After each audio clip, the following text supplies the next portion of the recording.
Okay, we're going to take a look at Clash of Sovereigns, which I have the fear is a bit of a mess. I picked this up mainly because the designer, Bob Kalinkowski, wrote one of my very favorite CDGs of all, Clash of Monarchs. And my feeling was, this was a long time in coming, but my feeling was, look, you know, he's done a lot of the heavy lifting and everything. What we might be seeing is a clone of Clash of Monarchs, but I'm really cool with that, right? Like, I really liked Clash of Monarchs. That's not what he decided to do.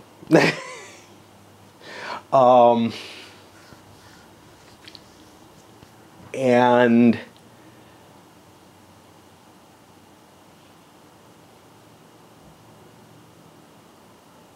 in his designer notes, he discusses that he was trying to make it a little bit, I don't know, I'm not quite sure what the terms are for it. What do we want to call them?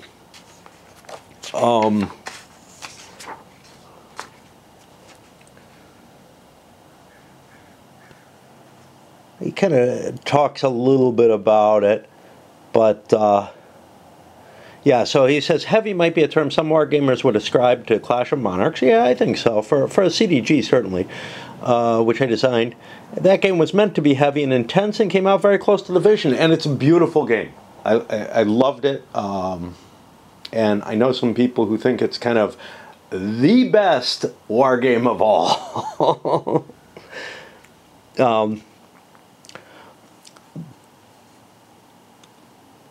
People are welcome to their opinion. I'll retain mine. Yeah, it's not the easiest game to play. I agree. It's not the easiest game on the 7 Years' War, but I submit it's the best. Yeah, maybe. I don't know that I like CDGs the best for a strategic simulation, but I honestly, you know, there's Freddy the Great, and there's things that are kind of like it, and maybe worse. I feel like there's a hole. There's a missing space for, honestly, I would say, to cover this, the Austrian succession period here and the 7 Years' War period with a Empires in Arms type treatment, right? I think there's room for that, and I would probably like that better. But let's... Yeah, and that's not to say there aren't problems with Empire's Arms. This is a weird intro here, but I want to give this because I think this is very, very key.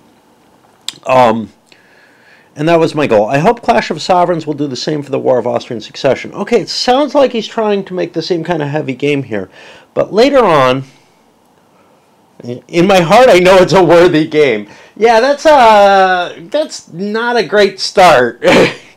It really isn't. Now, I don't know if this is in the original playbook, but see, what happened was there was a release, and in 2023, the counters, a few counters that had mainly cosmetic issues, also giving you a few more French military units, etc., because you really do need them.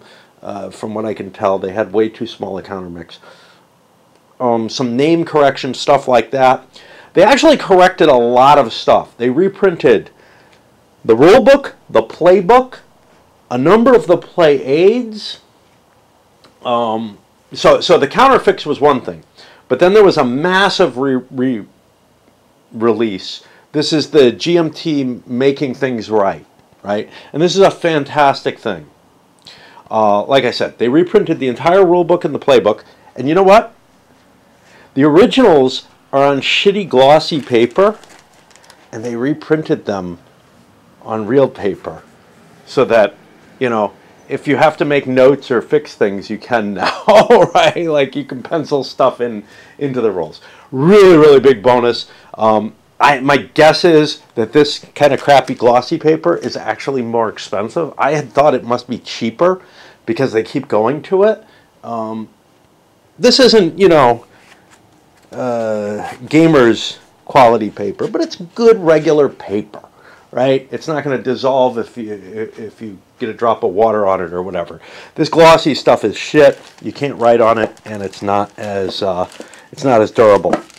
But they replaced a number of the play aids.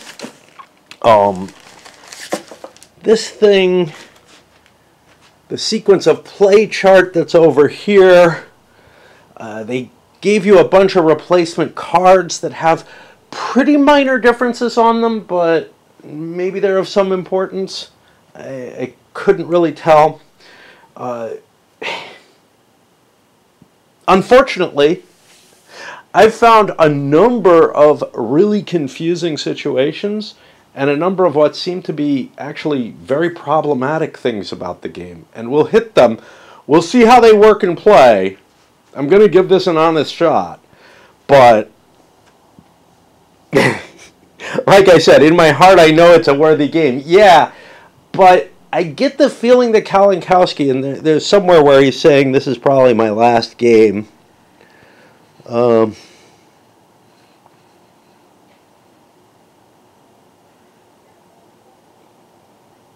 don't know where he went on it.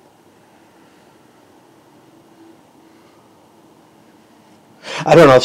Somewhere he goes into it that this is probably his last game, and I get kind of the feeling that, you know, he wasn't really up to the task as the project progressed, and that may have factored into it, and there was kind of a get it out the door feeling initially, which may have caused a lot of the initial errors that required, you know, not a complete rewrite. It's actually not that big a rewrite. If it had been printed on regular paper to begin with, you might have been able to pencil in the differences. I'm not that convinced that the amount of errata that was put in is that significant. The cards and player aids and stuff like that, you know, you can mark those up. But this is definitely one of those, hey, GMT stepped up and did something, you know, did things right, but I don't feel like the designer did. I feel like that same attitude of get it out the door came to this this rewrite. And there are some peculiar things going on. For example, there is a French player and a Spanish player for the most part. The Spanish also controls the Prussians. Prussia has its own deck of cards, is not in the game for the entire thing. Spain's cards are in the French deck. I haven't been able, I've looked in the rules to look this up, but I haven't been able to find a way. Like, it feels to me like the Spanish player doesn't get any cards and kind of doesn't get to play after a certain point in the game. That's what it looks like. Maybe it was mainly play-tested in 2 players and that worked okay. Certainly solo, it's not going to be that terrible, but I don't see the Spanish player having a lot of autonomy. We'll see how the French-Spanish cards are handled. France may control the pacing, and Spain gets to use the points. That may be the way it works. I'm not sure. There didn't seem to be anything that clearly stated how this worked. We'll see when we go back through the rules. I gave it a look. So what did I want to go through over here? Yeah. I got to make a photocopy of this. So a lot of CDGs come with a fistful of little counters to maintain state for, hey, what's been done or not. There are so many events that when they're played as events have to be recorded that there's a checklist for them. I don't know if this is the best. I'm not thrilled with the counters. That's not the best way either. Honestly, I kind of feel like some of the decisions that were made make this all very iffy. But yeah. So one of the things that I really, like I said, this departs from Clash of Monarchs to a significant degree. It may look a lot like it. It's a CDG using the same kind of board state, the same kind of point-to-point representation and everything. Those things probably are just where his starting point was, but for whatever reason he decided to get rid of one of my favorite things that existed in Clash of Monarchs, which was distinguishing between events that the players controlled and truly random shit that could just happen. So in Clash of Monarchs, while it was a CDG, the events felt like, for the most part, they were things that the players were putting a decision of not having a campaign, not putting resources in to cause this thing to happen. Here, it feels more like a traditional CDG where the players have a lot more control over the random events. I'm very saddened by that. That was one of the most brilliant things for me in Clash of Monarchs. Now, there is a randomness factor to this, and we'll touch on that later, and I don't know how big an effect it is, but it feels like a lot of the cards are big political things that are kind of not really controlled by the player choosing not to campaign, right? Like, you're not given a reason, you're given a reasonable choice in Clash of Monarchs, I think, with most of the cards that you play. They allow you to do something instead of campaigning, building reinforcements, whatever it is that you would do off your card points. And I don't recall the game all that well. It's been many, many years. I played it a couple of times, but it's been many, many years. Like all my games, I kind of don't get to play them as much as I'd like to. I actually gave that an additional play or two. There's at least 2 on video. I liked it that much. But yeah, this one seems to have gotten rid of that and gone with more of the, yeah, you got a choice. You can do stuff, or you can let the event wash over the world. And it's just like that always felt alien to me, right? Unless the event was something that is particularly related to the power making a choice. So, for example, if I wanted to, I don't know, release, do something on the Manhattan Project or something, it makes sense that that would cost me resources that I could have used in the war effort, in a World War II game, right? But, a card that says Hitler assassination plot, roll a die, see if he gets killed or whatever, and that'll change significant parts of the game. Could I argue that, maybe there was some Allied support for the Advar and whatnot? Not really. It really wasn't. It really was an internal thing. And it's hard to even come up with a hand-wavy argument for something along those lines that might happen.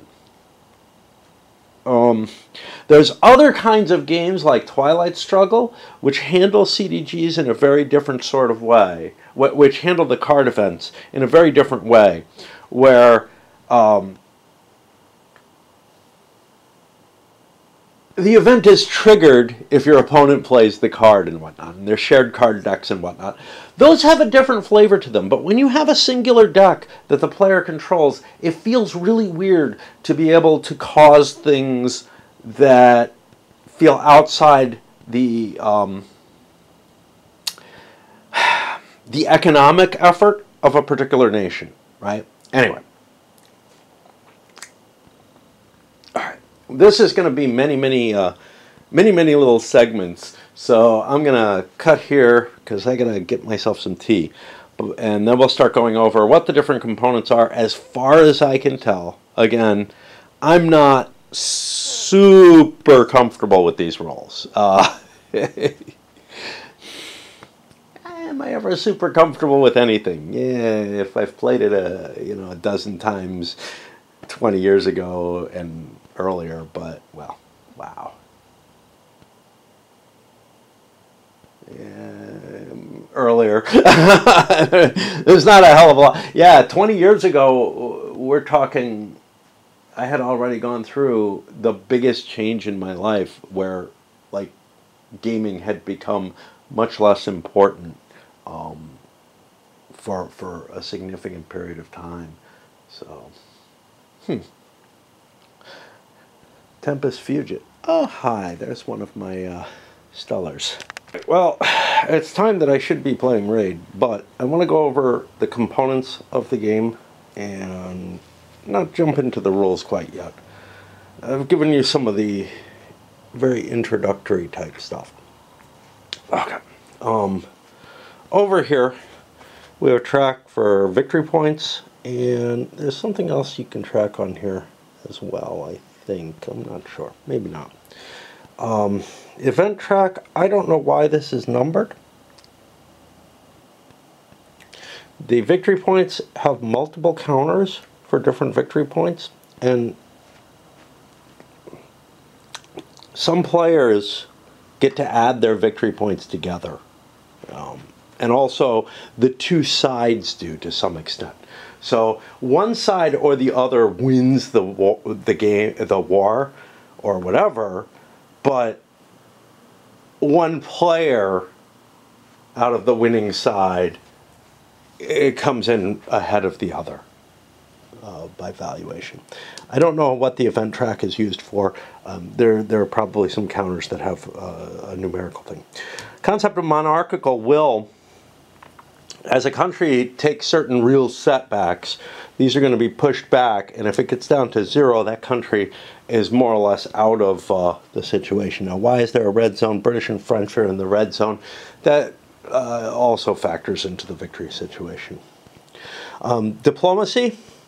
We have 4 countries on here, each of which can be shifted from one side to the other. Now, I don't know if Bavaria can actually... yeah, apparently. I was going to say, I don't know if they can actually join the Pragmatics, but they can. Piedmont has specific cards in the English deck. It is possible that Piedmont, as a power, ends up joining the Bourbon side of things. Those are the two factions. The Pragmatic Alliance makes sense. The Bourbon, it's because France and Spain are both ruled by Bourbons. I don't know about Charles VII of Naples. Probably. It is possible that the Piedmont diplomacy marker could move to such a situation, and these flip over to indicate that an alliance is in place, which then makes them no longer susceptible to normal diplomacy actions. If that happens, if Piedmont ends up on the wrong side, the British have to give the French all the Piedmont cards, and the French will have cards in their deck that don't match what they look like on the backing. Such is life. It's an unlikely situation, but you know, if you get that big advantage, look, you paid for it with some revelation of which cards you have in your hand to your opponents. Here's a list of different leaders that arrived. The ones that are circled here don't actually arrive in that year automatically. They have to show up via an event. There are some other leaders who are triggered just by events. I think they can show up at any time. Each player has a deck of cards which are divided into 3 periods: early, widening, and late war. We're in the early war. We're going to be playing the Grand Campaign, and the majority of the cards, we can take a look. I haven't yet assigned the cards from Prussia and France, Spain, because there's a little bit of weirdness. The way they're described over here, Prussia, Spain is supposed to have one deck. They don't, and I'm confused by that, but in the rules it's referred to as the France-Spain deck, and I honestly don't see any way around it. Maybe I'm supposed to put the Spanish cards out of the France-Spain deck. It feels like there's something that happened in the game where the rule book and the playbook do not align. The instructions for the scenarios do not align with the rule book. I think the rule book is probably right, but the changes didn't get implemented even after the rewrite of the rules, which is very disturbing. Like, if you had something this messed up, right, you know, the game should have gone to blind testing before publication, period, the end. Make sure people can play the game who have not been involved in previous decisions, right? Because, and I don't see reading these rules even after the reprint of the rules. And it should have gone to blind testing in both cases, given the extent of the difference. You know, if GMT has to reprint the rule book, the playbook, all the play aids, everything, if everything's that messed up, you feel like the core of the game has a problem to it that probably required that. Like, most of the games, well, I don't know. I honestly don't know, but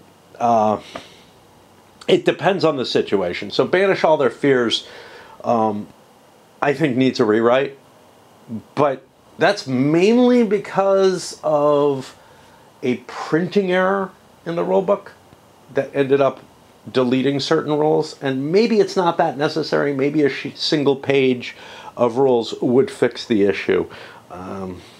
I know that they're working on other factors as well on that one. So I don't know if that's going to get a complete rewrite, but in that case, look, the game was more or less correct and ready to play, right? It's just there was a big section of rules which they didn't release. Like, it wasn't like they just misprinted it over it, because they didn't bother releasing it at the time that I had actually played it. And I'm really confused, because, like, the point of living rules is to be able to make iterative corrections. Instead, they held it off. So there must be something bigger that's wrong. I don't know. And let's see. Where was I? I don't even remember where I was. Okay, so each player has their own little mat here, which gives room for the reinforcements that are coming in their spring. Other additional info. Depots that they have available that they can place on the board using the depot construction capabilities, which is basically you discard a card to get a depot. The French have to discard 2 because, I don't know, they're richer, but they don't have, they're rich in terms of cards. They have a very rich, a very large hand of cards.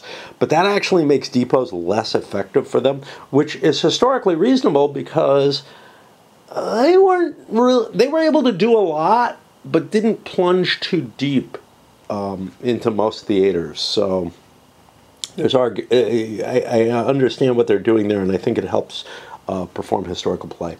Over here for the Spanish-Prussian player who only has Prussian cards, he's going to have one. This is a completely scripted. This has to be played first in the campaign game. Feels to me like a card is the wrong way to do that. Just like have a special rule for that one, you know, it's a one-time event that only happens in one scenario. Just put it in that scenario and fucking get rid of the card. Why print a card for that? It's not something he can use otherwise, and in fact it has a point value, but it's a one-time event, which means it gets removed. So I think maybe the card goes back in when the event, and the event just gets marked off on the chart. I'm not sure. I thought the card gets removed because that's standard for CDGs, but this may be something special, and because otherwise there's no reason for this card to have a point value. So I'm a little iffy on that. We also have the base army rating of that nationality. The Spaniards are good, man. You want a high value there. if you look, the Brits have a high value, Austrians and Prussians have a reasonably high value. French are kind of crappy, but some of them, like Prussia and France, get to improve their value based on card play. What else? You have the cards themselves. So these cards are kind of standard. You've got a point value, which you can expend. You know, consider it like your ops point value. You can expend it to activate units, but you can do a whole bunch of other stuff with it as well. The little star indicates that at the beginning of the grand campaign, you automatically have this in your hand. The one-time event, like I said, I think it means the card's removed, but there's no reason for a point there. Text that explains the card. This indicates that it's early war deck. There could be a W or an L there. This is the numerical ordering of the cards. It's kind of interesting. Most of the cards were set in sort of correct numerical order. The French deck, however, has a the numerical order of the cards, they were all sorted by numerical order, doesn't match which period of the war they're in. So I actually had to kind of sort that deck well, as the others were all nicely sorted. I didn't necessarily have the auto cards in there. If we take a look, though, at, like, say, the British or the Austrians, who I handed out their full hand of cards. They have huge hands, like 12 cards, okay? That's got to last them, I think, through a year. There's like two cards left outside of the hand that you have. So you're going to have a hand of cards that, first of all, half the hand, like 6 of the cards in each case of a 12-card hand, are automatically selected for the campaign game. Like, you must have these. And then out of the others, you pretty much have most of them. So you're going to be facing almost always the exact same situation when you walk into the grand campaign or into the early war scenario. It's an interesting way to do scripting. It gives you flexibility to choose not to use things, but it helps keep the war on rails. Kalinkowski was always, so in Clash of Monarchs, he was significantly, there was a significant criticism that it was maybe too scripted in the sense, but you don't really want to play something that's way off the rails. And I gotta say, with CDGs, I don't know. It's an argument that goes with event-driven games in general. So, like, I find it very cool when games go way off the rails, but I like that to be an unlikely occurrence. So, like, EU covers that very nicely by making it really likely that certain things will happen in certain periods, but it's possible that you can get outside that period and end up triggering events that were either left behind or haven't yet happened. And here it feels like a lot of the design is based more on giving the players choices to enact the script that they want, right? You totally don't have that in EU because things are completely random there. Within the constraints, right, of when events can and should happen, although you could have crazy stuff happen really early in the game that should happen much, much later. It's just really, really unlikely to happen. With CDGs, it feels like, I don't know. Anyway, what I was talking about before, in terms of, it feels like the designer has put forward a let's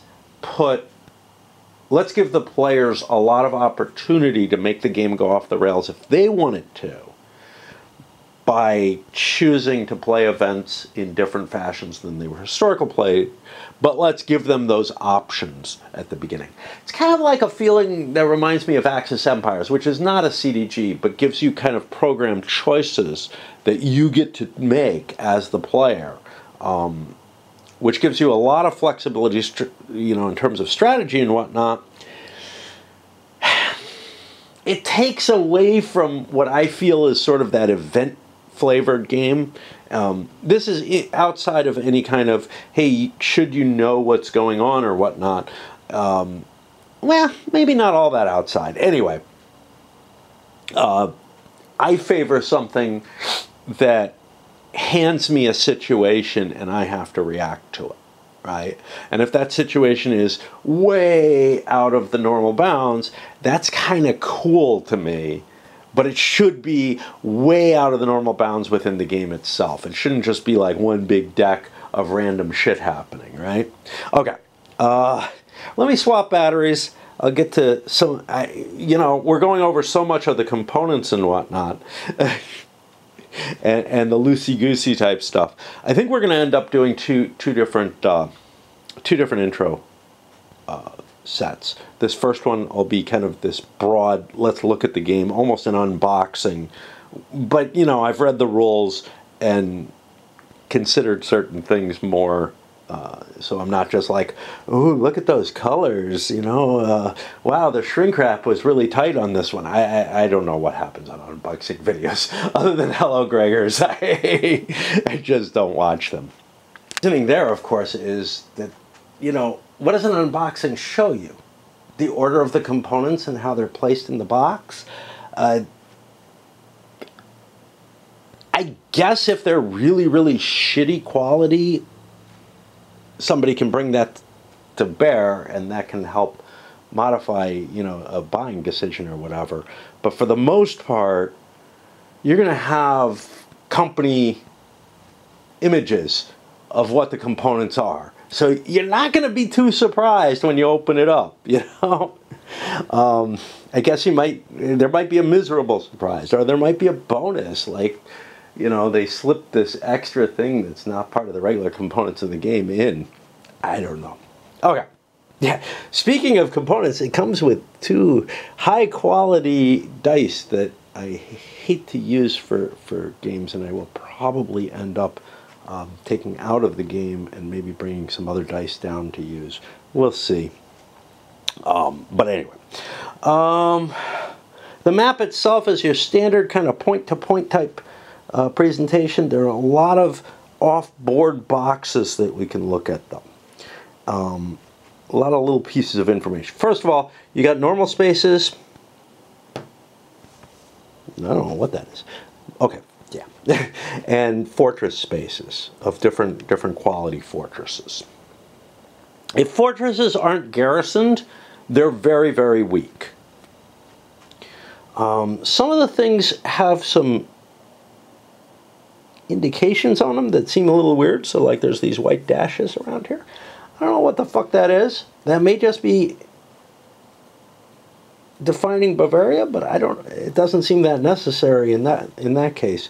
So we'll have to see. Yeah, it looks like that's all it is. And like Spain, Naples, yeah. It's just to define, to highlight which country it is. Seems like color would be enough, but you know what?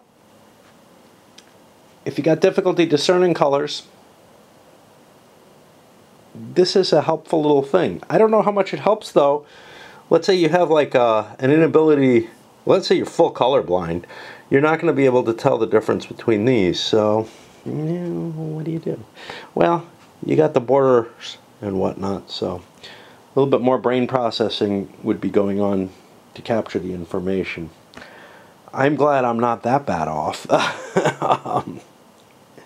I don't see anything in this game that gives me any kind of problems at all color-wise. Sometimes I have some issues in the blue-green spectrum. I don't know why. Probably watched too many rock videos or something. Okay. Some of the offboard information that you have connections. The connections are different. So your regular markings are like this. Mountains are like this, and then alpine are these weird little dash things. And they each have different effects. But I think for the most part, and I think entirely, they all cost you 1 action point to use. Speaking of which, let's get to the leader counters, because they're really interesting. Yeah, I know, we're jumping. We wanted to do the map, but the leader counters are really interesting. So they have a bunch of different pieces of information on them.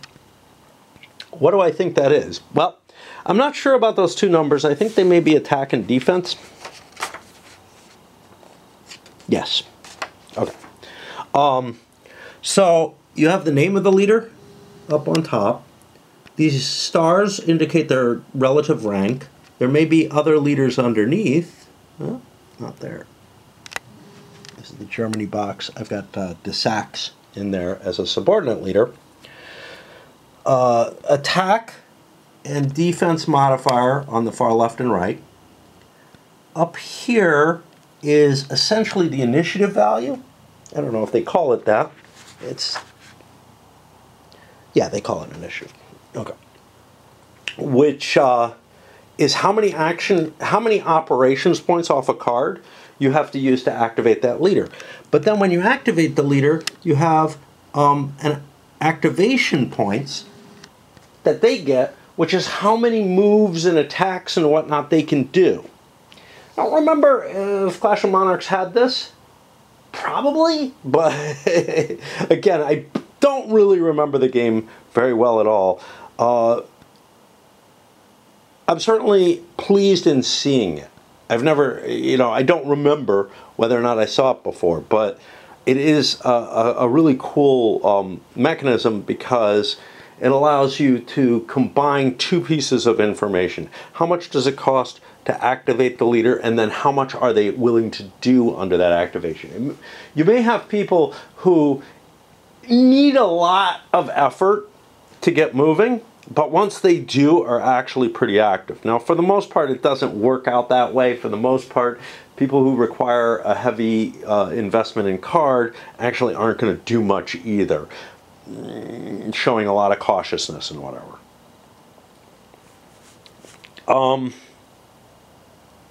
Right. So let's get back to the boxes, and then I mean, the units are pretty much strength point units, just generic strength units, which can be used as change. Let's get back to the boxes on the map. You have these fleet boxes, which allow you to put a certain number of sections of fleets, and then you can operate those in order to do different missions based on your cards. Event, I'm guessing, that creates additional points of fleets that are there for a limited duration. But I'm not sure. Yeah, like I said, it's almost like a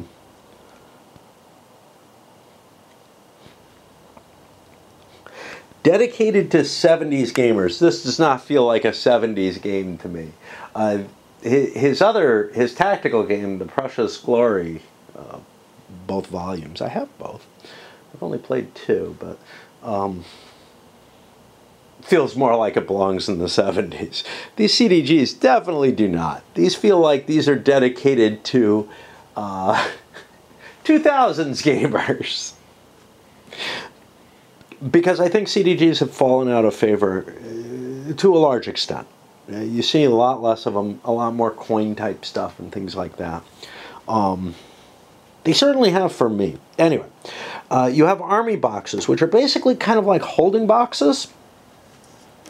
There's a number on them. It's an unimportant number. It's just the army rating. If you flip this over, it gets better. So that doesn't serve any purpose. What does, though, is the max size of a force. Now, I don't remember there being a max size for your generic forces. Which leads me to wonder why the armies have them. There's also something a little weird Ah yes, this one does not have a max size printed on it. This one does not have a max size printed on it. Which again leads me to, are those just, if those are just the generic max sizes, it would be helpful to have them on there? I don't know. What else do we have? We have a box for Louisburg here, and a French control marker there because, well, there's no control indicated there. Then we come over to the India box. Now, I'm supposed to be putting 2 control markers here for the British. The only British control, there are only 2 of these markers that say British control, French control on them. There are other markers I could use that are similar.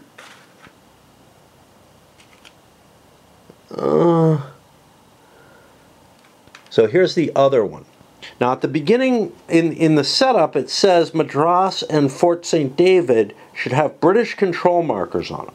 Doesn't say anything about Pondicherry. Dunno. I've got these held markers, which are meant, I think, for the main map. Dutch, British held. On the other side, they have French. Austrian held. On the other side, French. Actually, French Bavarian. Austrian Piedmontese held. On the other side, Spanish French held. There aren't enough of the control markers to set up according to the rules, and also Pondicherry is left colored but not given anything there. Now, what I suspect could be done is that the French control marker here is necessary because there's no control indicated there. Whereas with these, the color on the background is already indicating control. But again, it's kind of a weird thing. CH RAID box, when you utilize, yeah, I don't remember. We're going to have to learn what that does. Anyway, we got some reminders up here. So there are some units I haven't talked about. These, let's see if we can find one. Here we go. So Austrians have Hussies, and there's some Croats as well. And if they succeed in a raid, I think they get flipped over, and that makes them more effective, okay? I think they may go in here if they fail at the raid, or I don't know what that box is used for.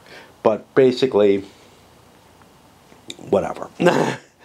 What else do we have? So, we have a sequence of the turn sequence here, very broadly.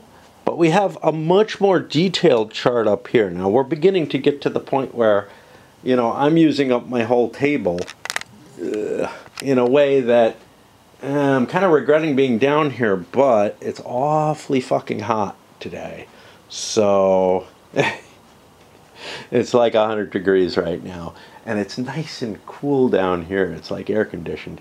Honestly, if I don't have the door open, it's like 55 degrees. And so, yeah, I kind of like the heat and the mugginess coming in a little bit.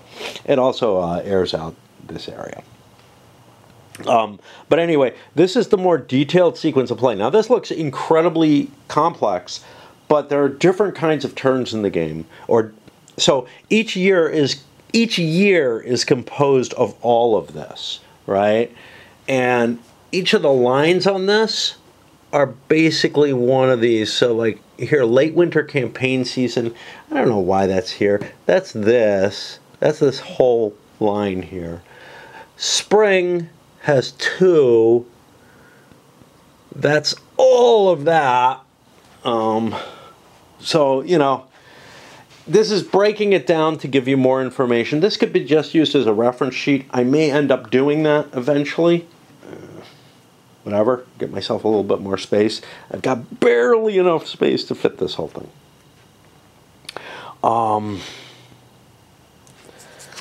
What's this? Okay, so this holds 2 different tracks that you have to keep track of. One is events and whatnot that take place for Bonnie Prince Charlie's invasion and the 45, the Scottish uprising that happens during this war. And the other has to do with tracking once, who the hell is it? Place marker here, Charles VII is crowned. Is that the same Charles VII who's in Naples? I don't think so. See, this is what confuses me. There's a Charles VII in Naples. I think that's like a Bourbon inheritor, right? From the Spanish line. The Charles VII here is going to be the Holy Roman Emperor, who is the Bavarian, not yet king, but the Bavarian elector. But anyway, he will, when he's crowned emperor, that goes here, and then the Habsburgs are going to be trying to do things to move this down this track. And there's a lot of information on there, and again, we'll look into it as we hit it in the rules or as it happens. Got an optional component here. These are day of battle cards, which give some sort of random events that happen anytime you fight a battle. Now, if I understand how they're to be used, you shuffle that little deck every time there's a battle and draw a card. Boy, that's an obnoxious design, especially since these cards are the GMT premium armored cards. But it's also a small deck, which is just a pain in the ass to shuffle. And you don't want to be shuffling a deck of cards every time to draw one card, right? There's possibilities of accidentally, you know, stacking the deck, controlling a card, whatever, or purposefully. There's certainly possibilities of purposefully. But I'm ignoring that. That's not my worry playing solo. My worry is that I sort of subconsciously do it without thinking, right? And if you have a small deck of cards and you're shuffling it, you could very well keep one card under control without even knowing you're doing it, right? It would make a lot more sense to me. How many of these are there? There's like 1, 2, 3, 4, 5, 6, 7, 8, 9, 10 of them. Just give a D10 result and a little chart. Be cheaper than putting out a bunch of cards. Just a single sheet of paper that has that, or somewhere on this it could be. And yeah, so there. I wanted to talk a little bit about the play aid here. I'm running out of battery. What is this? So you have your combat results table here. This is going to be kind of an Empires and Arms type combat situation, or whatever. It's one of the ones where I call it Empires and Arms, but it really covers. There's a lot of games that use this. Your strength, you do a percentage of your strength as damage to the opponent. Rolls for naval combat, which is much more simple. The sieges, which is going to be a progressive situation. You're going to have markers that indicate how far you've gotten on the siege, and eventually you're going to either get a breach, in which case it's surrendered. But if you get an honors of war, you can get to a point where honors of war is forced even if you get a breach. Like if you get the siege high enough. Basically, you know, there's so much respect for the defenders that you're going to give them honors of war no matter what. These are the different battle ratings here. We're going to have to look into the combat for that. But one of the things I wanted to look into here, list of costs for things you can use the action points for. So an allowance gives you 6 action points for movement only, but like here, these are the actual costs that you have to spend for stuff. But this is what I really wanted to hit, was the Fortunes of War table. There are 3 chits that are put in, I think, the 3 seasons, yeah. at random. And one of them's an attrition chit. One of them's the French treasure fleet. And one of them is a random event chit. And the random event chit causes these to possibly happen. Now,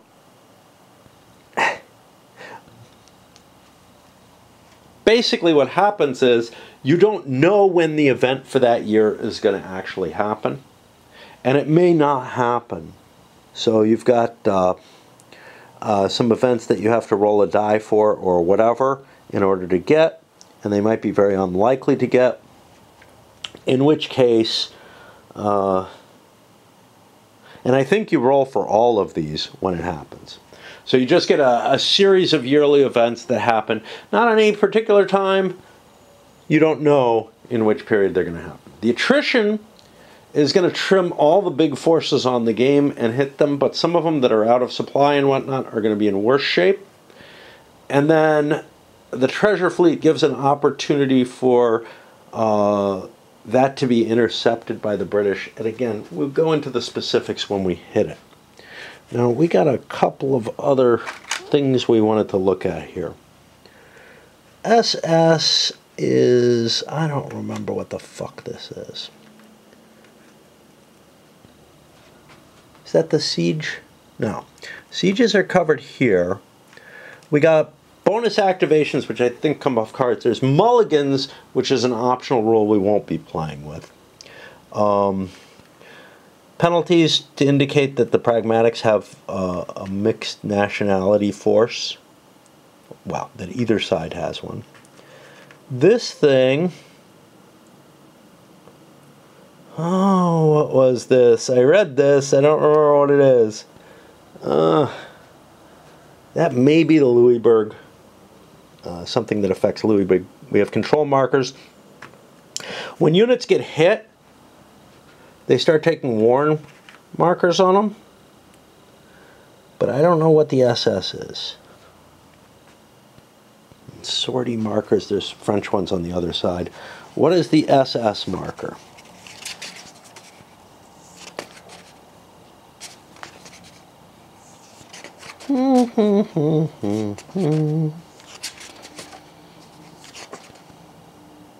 Short supply. Yeah, okay. Yeah. So the supply rules are kind of complex, and reading them, I feel like there's something funky going on in them, and I'm not sure I believe them, but we'll see when I have all the pieces put out, etc. Basically, there are certain times when you have to check supply, but they're not like at a fixed point in the movement phase, in the turn order always. Some of them appear to be event driven, but the event is your supply line just got cut, basically. Which is like, well, gosh, aren't you checking all the time then, essentially?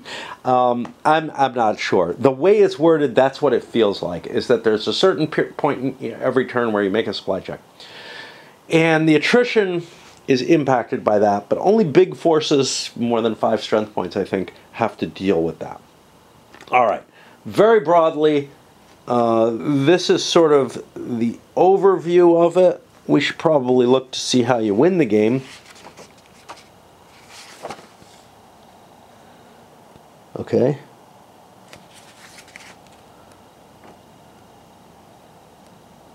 Just so, is there a mega optional? Yeah, mega optional roll. Okay. So there's an automatic victory. You know, I'm going to have to swap batteries anyway, so let me do it now. After, as usual, fighting with my little battery charger, I went, plugged it in, it looked like everything was good, came over here, turned on my camera, and saw the light was green, which means it's not charging anymore. Okay, so there's an automatic decisive victory.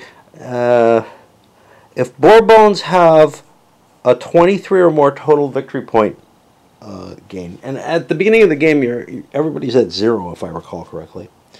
And Charles VII is currently crowned as HRE. The game ends in the current season as a decisive Bourbon victory.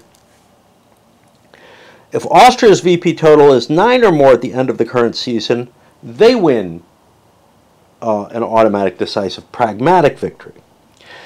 Now, if there's no automatic victory,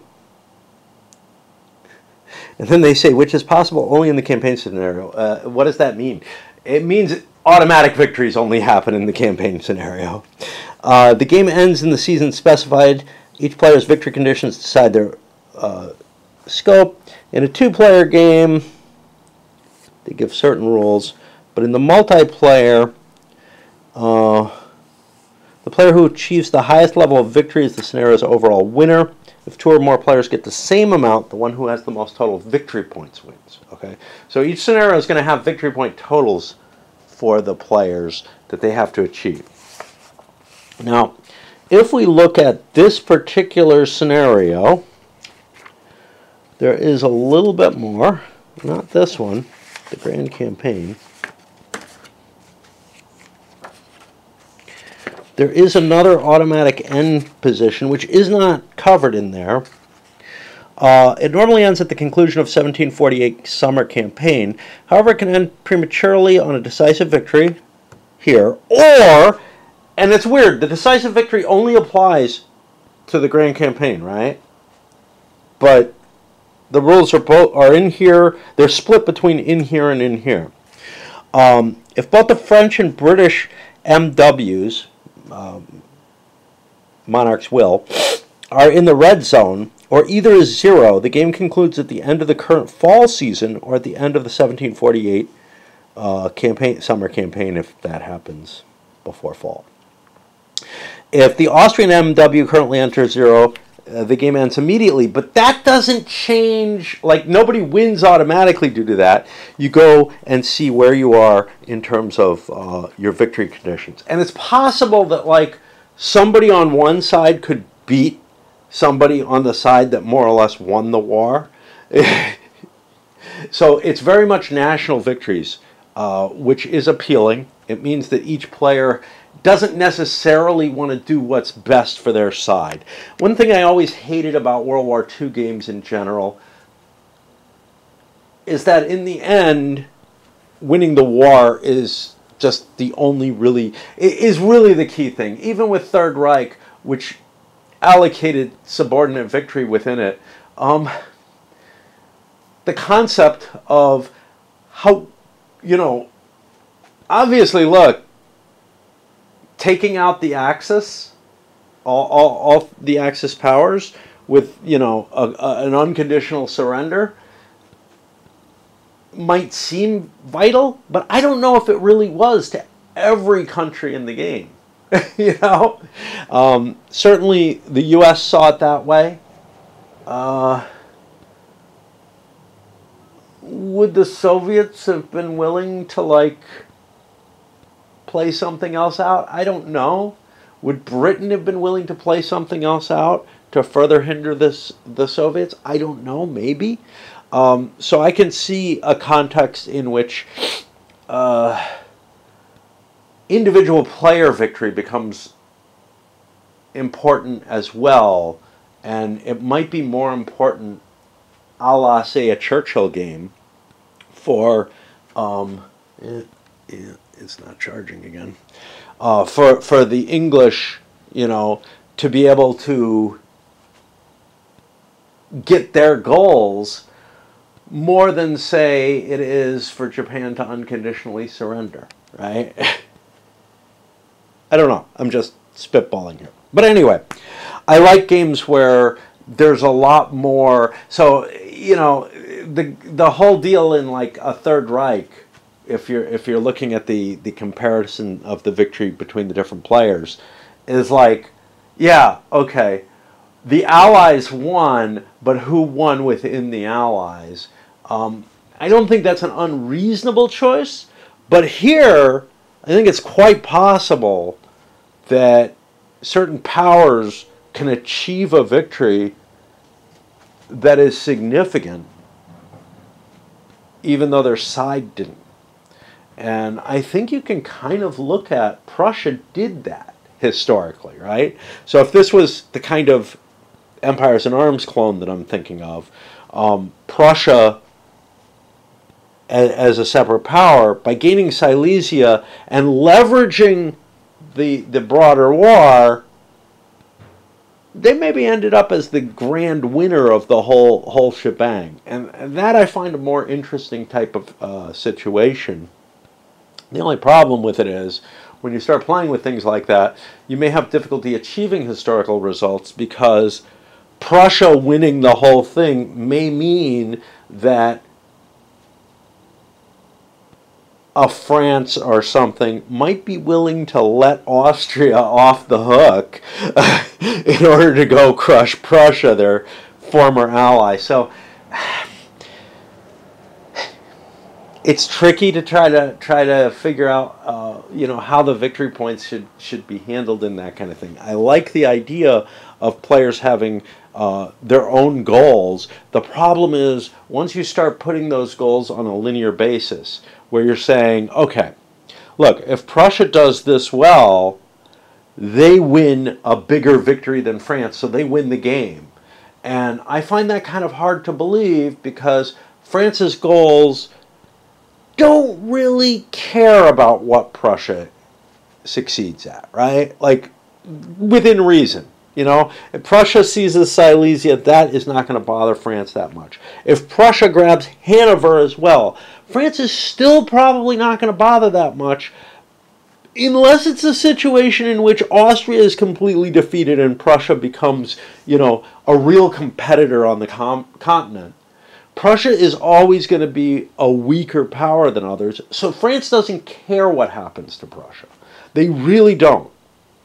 And in fact, that's shown by the fact that in the broad, geopolitical situation here, Prussia and Austria essentially changed sides between the Succession War and the 7 Years' War, in the sense that there are multiple overarching conflicts here, right? There is a conflict between England and France. That is what England and France care about. Now, you could make an argument. Well, it's not the only thing. France also cares about Austria, right? And England would be very unhappy, and probably both would be unhappy, if some sort of Greater Germany were to form or something like that. Let's just go off the rails here. But, let's say a full-powered Holy Roman Empire were to come into play. I think everybody would kind of panic on that. But England's main goal has to do with the control of, the Scheldt or whatever, the mouth of the Rhine. I've seen an argument that is very strong on that. That's what they care about. France, what do they care about? Well, they care about dominance of the continent and overseas possessions. And you can make the same argument. Look, the English would be just completely screwed if the French Navy completely defeats them and, takes their colonial possessions or whatever. So there's definitely, gray areas within here. It's not simple black and white in terms of like, well, England's only interested in defeating France. No. But in broad terms, yes, they kind of are. So they would have certain national interests, and those national interests pretty much pit them against France. France's national interests pit them against England, and in this against Austria. But then they end up switching sides because the French War is more important, right? I'm not sure. I'm trying to think what happens. It's like France has interest in Italy, but they put that aside when they switch sides in the 7 Years' War. The English situation is just more important. Anyway, that's enough wandering and babbling. We're going to get to the rules itself in a little bit. Maybe not that little a bit. It might happen tonight. It might happen tomorrow. It might happen on Sunday. Right now it's Thursday evening. I've got a lot of important stuff to do in Raid. So it's going to be I'm really not able to predict when I'll be able to even start looking at it, much less when the rules exploration will actually go online. But this will be part A of the introduction, and then the rules intro will be part B of the introduction. Cheers!